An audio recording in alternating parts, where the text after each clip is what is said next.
Debate অর্থাৎ আলোচনা সভা বর্তমান সময়ে দাঁড়িয়ে ছাত্রছাত্রীদের মধ্যে আলোচনার প্রবণতা কমে যাচ্ছে। আলোচনার মাধ্যমে যে কোনো সমস্যার সমাধান থেকে শুরু করে অনেক বৃহৎ বিষয়ে জানা সম্ভব হয়। A lot can happen over a cup of tea. আর ছাত্রছাত্রীদের মধ্যে সেই আলোচনার প্রবণতাকে বাড়ানোর জন্যই ব্যারাকপুর স্বামী বিবেকানন্দ ইউনিভার্সিটির উদ্যোগে আজ উদ্বোধন হলো ডিবেট ক্লাব। এই উদ্বোধন অনুষ্ঠানে উপস্থিত ছিলেন পশ্চিমবঙ্গ সরকারের পরিবহন দপ্তরের ভারপ্রাপ্ত মন্ত্রী শ্রেয়াশিস চক্রবর্তী। এছাড়া উপস্থিত ছিলেন বিশ্ববিদ্যালয়ের ভাইস চ্যান্সেলর সৌরভ অধিকারী, চিফ অপারেটিং অফিসার সহ অন্যান্য বিশিষ্ট ব্যক্তিত্বরা। এই ডিবেট ক্লাবের আজকের বিষয় ছিল এগিয়ে Bangla. We are extremely privileged to have Shri Snehashish Sharma, Director, School of Management, SBU. Big round of applause for all the respected dignitaries, and above all, we also have with us a respected. So the respected dignitaries are joining their hands for the inauguration of the lamp lighting ceremony.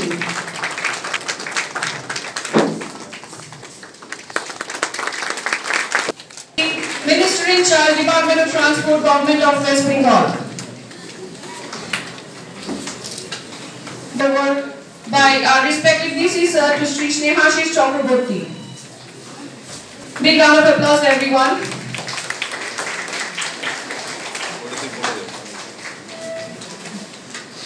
বীজ সেটা বপন করে দিলেন, আমরা হচ্ছে তার লিগ্যাসিটা একটু আধটু শেয়ার করব।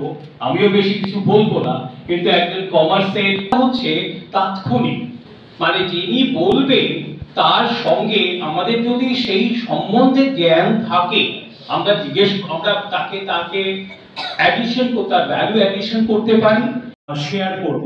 আমিও বেশি কিছু বলবো না, কিন্তু একজন কমার্সের স্টুডেন্ট হিসাবে, বাণিজ্য বিভাগের স্টুডেন্ট হিসাবে এইটাই বলতে চাই, এই প্ল্যাটফর্মটা হচ্ছে তাৎক্ষণিক, মানে যিনি বলবেন তার সঙ্গে আমাদের যদি সেই সম্বন্ধে জ্ঞান বলতে পারি যে তুমি যেটা বলছো সেটা ঠিক নয়। ডিবেটটা কিন্তু জ্ঞানের পরিধিটাকে অনেক বেশি বাড়িয়ে দেয়। তার অন্যান্য আমি যেটা বারবার বলি যে ম্যানেজমেন্টের সঙ্গে তার ইতিহাসের কি সম্পর্ক, মেম্বার তারা অনেক বিভিন্ন ডিপার্টমেন্টের আছেন।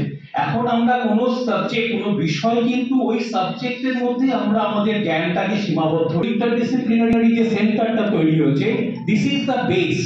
হ্যাঁ, বিষয়ে বিতর্ক থাকতে হবে।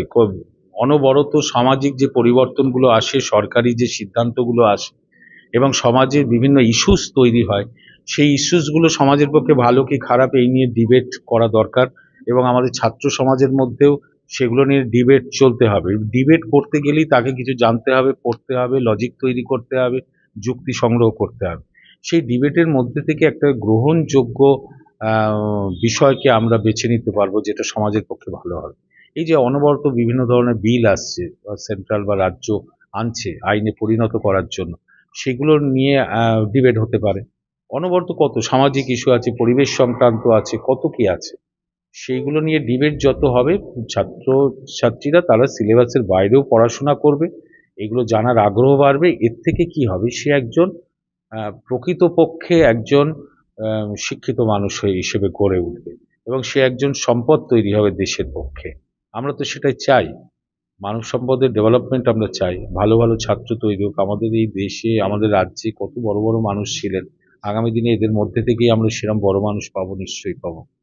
ছাত্র রাজনীতি একটা ক্রাইসিসের সময়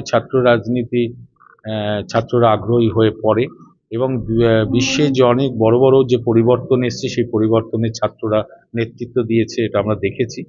এটা মূলত যখন একটা সংকট তৈরি হয়, একটা ক্রাইসিস হয়, তখন ছাত্ররা বই খাতা ফেলে সে আন্দোলনে ঝাঁপিয়ে পড়ে। কিন্তু ক্রাইসিস যখন কম থাকে তখন ছাত্ররা কিন্তু আগ্রহ হারায়, যেটা বর্তমানে এখন তারা পড়াশোনা বা অন্যান্য কাজে মনোযোগী হচ্ছে। তবে আমরা বলবো যে যেহেতু ডেমোক্রেসি আছে, যেহেতু দেশ থাকলে রাজনীতি থাকবে এবং রাজনৈতিক দলকেই মানুষ 5 বছর অন্তর ভোটে নির্বাচিত করে শাসন ক্ষমতা তুলে দেয়, ফলে সেখানে ভালো ভালো ছাত্ররা তারা যদি রাজনীতিতে আসে তাহলে রাজনীতির মানটা বাড়ে। এর জন্য ছাত্রছাত্রীরা তারা পড়াশোনার পাশাপাশি রাজনৈতিক যারা করতে চায় তারা অবশ্যই করতে পারে। আর একটা হচ্ছে, একজন নাগরিক আমি ভোট দিয়ে সরকার তৈরি করি, ফলে আমি প্রত্যেকেরই একটা রাজনৈতিক জ্ঞান থাকা দরকার। আমার দেশ, আমার ইতিহাস, আমার ভূগোল, দেশের রাজনীতি সব বিষয়ে একটা ন্যূনতম একটা নলেজ থাকা দরকার। কৃষ্ণা পালিতের রিপোর্ট, নিউজ বঙ্গ টাইম।